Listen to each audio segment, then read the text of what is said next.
Let's make a Royal Bermuda Yacht Club. In a cocktail shaker, add 2 ounces 60ml of aged rum,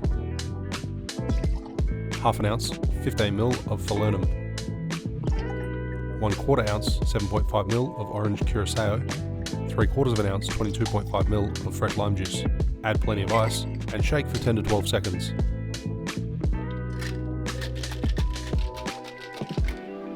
Double strain into a stemmed cocktail glass and garnish with a lime wheel.